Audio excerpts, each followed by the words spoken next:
This is Geometry, Chapter 10, Lesson 1 of Chapter 10.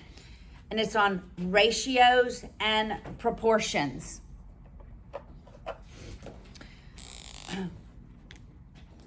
So you've learned ratios in algebra. I know this, right? A ratio can be written several different ways. It can be written 1 to 7. It can be written 1 to 7, or it can be written 1 to 7. All three of those are ratios. And ratios are written in their most simplified form. So if I had a ratio of 4 to 6, that's not the kind of ratio I'd have. It would be in its most simplified form. So it would be in its reduced form. That would be 2 to 3. Does that make sense? We would write it in its most simplified form. I divided both numbers by 2. However, even though the ratio is written in its most simplified form, the original values may in fact be larger. Does that make sense? Let's just look at a triangle. A 6, 8, 10. And let's call this side A, this side B, and this side C. What is the ratio of A to B?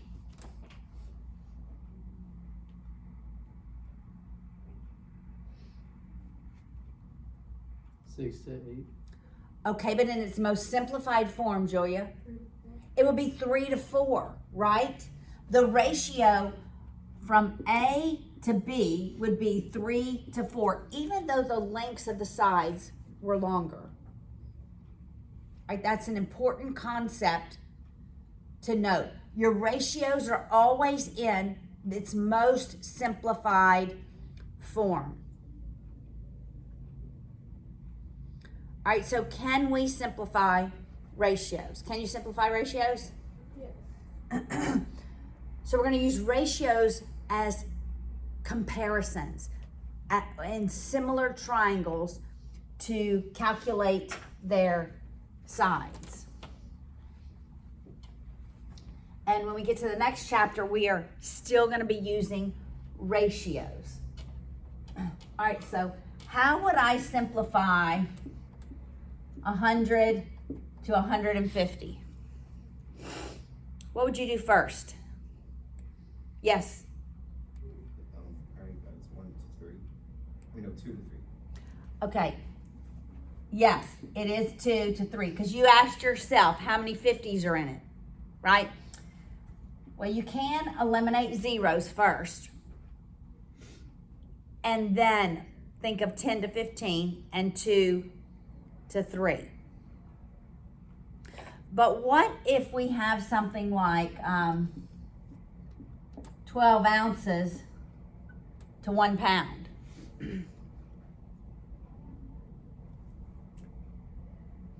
How many ounces in a pound? 16. You really have to have the same measure. So that's really 12 ounces to 16 ounces, and then you would simplify it. Right? It's the same thing if I did feet to inches. Okay, but when would I use this? More likely I'm going to use feet to inches. Let's say I had 3 feet to 2 inches. So maybe the original is 3 feet, but the drawing shows 2 inches for every 3 feet that actually exists. Like if you were to draw this room, all of your artwork is done on a ratio, right? Everything is smaller. All of our drawings are smaller. If you were going to draw this room, well, you wouldn't get a sheet of paper as big as the room and draw it, right? You could draw it on a smaller sheet. So it's scaled down, right? So we would convert feet to inches first, and that would be how many inches in 3 feet? 36. So 36 inches to 2 inches, and that would be 18 to 1. Make sense? That's a ratio. A ratio compares two things or gives us how two things relate. All right? And we use ratios in proportions. So what's the difference between a ratio and a proportion? A ratio is 2 to 3. All right, let's go back to the 6, 8, 10. And let's just say that these two triangles are similar. All right, they're similar.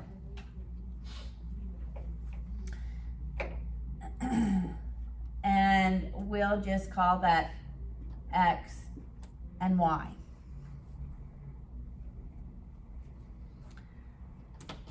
So I could write 6 is to 8 as, in this one it would be 12 is to X.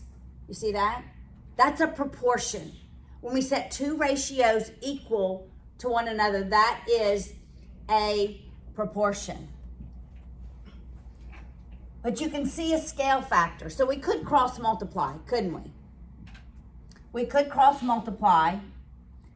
I'm going to write this ratio back over here. 6 to 8, 12 to X. And we could say 6X is 96. Divide both sides by 6. And X is 16. All right, we could work it that way. And a lot of them you'll have to work that way. By cross multiplying. A lot of your proportions. However, if you can see a scale factor, then use a scale factor. So 6/8 times some fraction, something over itself, equals 12 over X. So what do I have to multiply 6 by to get to 12? 2. 2. So then you multiply 8 by 2 to get to the denominator. Make sense? Because the only thing that we can do in algebra without changing the value of a number is multiplying it by what's effectively 1. And 2 over 2 is effectively the value of 1. All right? This concept is oftentimes on the ACT.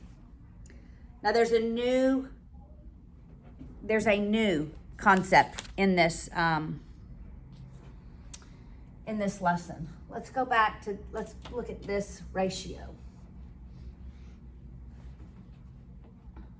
And this is going to be an important concept for future lessons. And I will use these words over and over again through pre-calculus. So this concept I will use through pre-calculus. All right, let's just write over B equals C over D. These are called your extremes.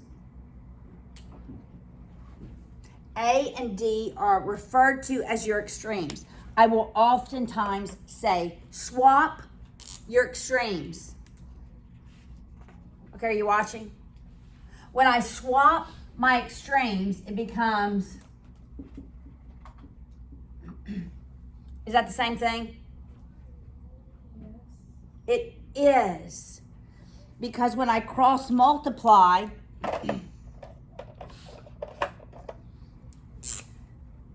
this gives me AD equals BC. Right? When I multiply here, it's the same thing. AD equals BC. So you can swap your extremes.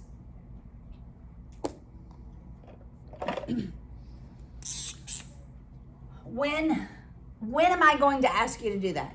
In cases like this.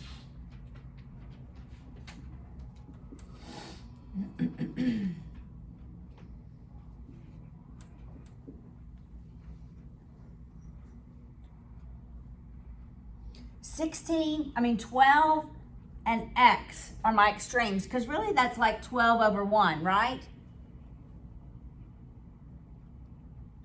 I can swap my extremes and solve. We are going to do that a lot in our higher maths. Swap our extremes.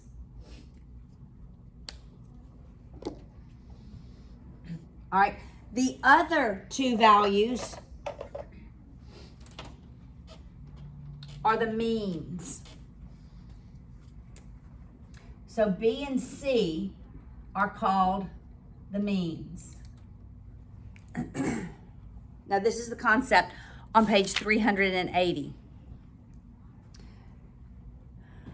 The geometric mean is between numbers A and C if A and B are positive, okay? So let's assume in this case, we have A over B equals B over C. Our extremes are A and C. You agree? This is the only time when we have a geometric mean. B is the geometric mean of A and C. When our means are the same, then the other two values give us our geometric mean. All right, so let's just do cross multiplication. All right, it would be A times C equals B times B. You agree so far?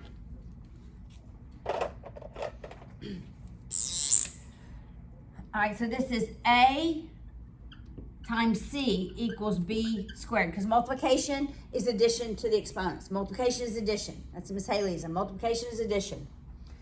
To solve for B, you take the square root of both sides. So B is really the square root of the product of the extremes. So when our means are the same number,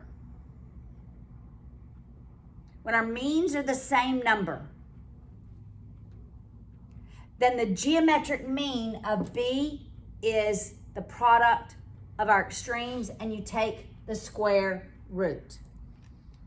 All right, let's prove that with some numbers.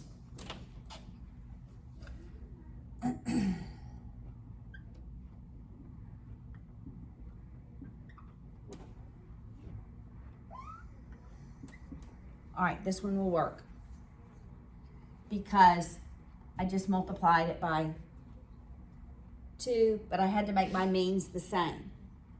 All right, so 6 times 24, or the square root of that, is going to be 12, right? I just wrote my geometric mean.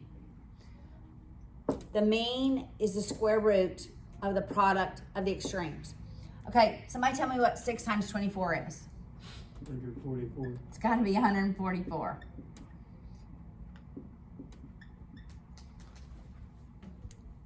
So if I give you any two numbers and ask you to calculate the geometric mean of two numbers, let's say I give you 2 and 8. And I ask you to calculate the geometric mean. What do we do with the geometric mean? We multiply them and take the square root. And that's the geometric mean. So the geometric mean, the mean, symbols for the mean are either that or an X with a line over it. This is what is on calculators, but a lot of times that's what's in textbooks. So it'd be the square root of 2 times 8. So what's the geometric mean between 2 and 8?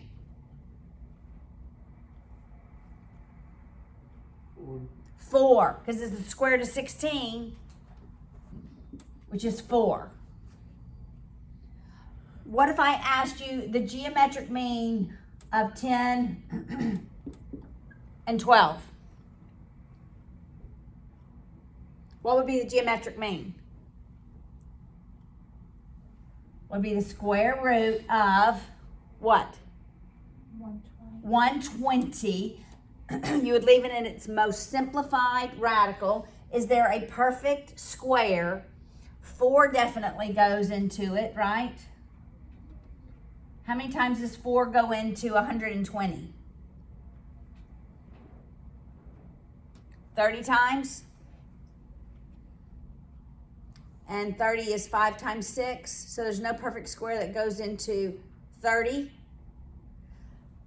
So this is the same thing as the square root of 4 times 30. You agree? It's the same thing as the square root of 4 times the square root of 30. Got it? I can take the square root of 4. It's 2 square root of 30. In your higher level maths, ladies and gentlemen, you leave your answers in the most simplified radical form. It's called a radical. Anytime you have a root, it's a radical. Anything that has that symbol in it, I don't care. If there's no number here, then it's the square root, right? If there's a number here, then it's that root. It's a cube root. This tells you how many of the same number you have to be able to pull it out as 1. So if like I had 2 times 2 times 2 times 3 times 3 under a cube root, I have to have 3 of the same term to pull it out as 1. Does that make sense?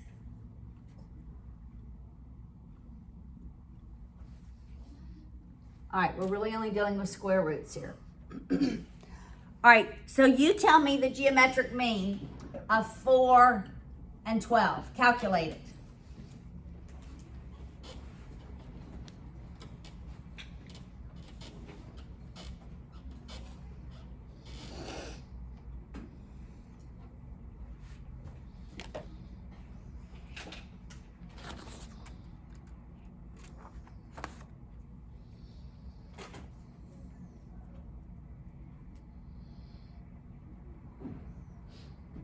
Who has it?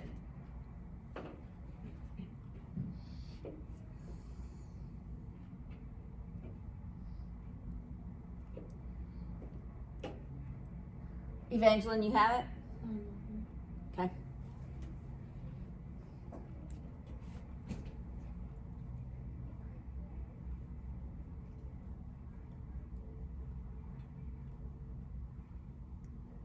Luke, you have it? Are you allowed to use your calculator? Or do you have to do it? Only if it's a perfect square. If it's not a perfect square, well, I bet your calculator would give it to you in simplified. Yes, radical form, actually. That's actually why I chose this calculator, because it will. It's 3. It's what? It's 3 square roots and then I get 4. Wait, 3 square root of 4? Anyone else get that? Wait, no, opposite. No, it's 4 square root of 3. Yes, 4 square root of 3. Because it would have been square root of 48, and that